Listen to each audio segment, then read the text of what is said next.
भैया ये बताइए कि लड़कियों का दिमाग जो है घुटने में क्यों होता है, ये बता दीजिए। You are a good question. देखो आप बताते हैं इसको कि लड़कियों का दिमाग घुटने में ही क्यों होता है। ठीक, तो सबसे पहले तो आपको घबराना बिल्कुल नहीं है। ठीक, अब देखो ये कोई लड़की है, ठीक है, ठीक है, और ये मान लो कोई लड़का है। ठीक है। तो जो भगवान थे उन्होंने लड़कों को यहाँ पे बुद्धि दिया सिर में, लेकिन लड़कियों को घुटने में दिया। और यही तुम्हारा क्वेश्चन है कि घुटने में ही क्यों होता है। तो इसका जवाब ये है कि जो लड़कों का बाल होता है वो बहुत छोटा होता है, तो इनका जो सर है वो बैलेंस में नहीं हो पाता है, इसलिए भगवान ने इनको बुद्धि यहाँ सर में दिया है ताकि इनका जो सर है वो बैलेंस में रहे।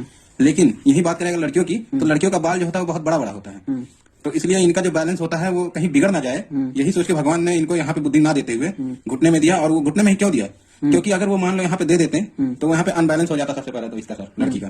और अगर हाथ में दे देते तो लड़कियां तो जानते ही हो खाना ना पकाती हैं, कहीं जला वला देती दिमाग, तो वो भी दिक्कत था। और पैर में यहाँ नीचे इसलिए नहीं दिया गया क्योंकि जो लड़कियां होती हैं जब स्कूटी चलाती हैं तो जब वो ब्रेक नहीं मारती हैं, ये बड़ी अच्छी बात कही। ब्रेक नहीं मारती हैं, वो लोग पैर को जमीन में रगड़ती हैं। तो भगवान ने यही सोच के यहाँ पे नहीं दिया बुद्धि, क्योंकि एक तो कम दिमाग होता है ये लड़कियों के पास, और अगर तो मतलब यहाँ पैर में दे देंगे तो वो भी घिस जाएगा, तो क्या फायदा है देने का। इसलिए उन्होंने यहाँ घुटने में रख दिया। घुटने में रहेगा, ना कहीं से लड़ेगा, ना कहीं से रगड़ा खाएगा, ना कुछ होगा, यहाँ पे एकदम सेफ है।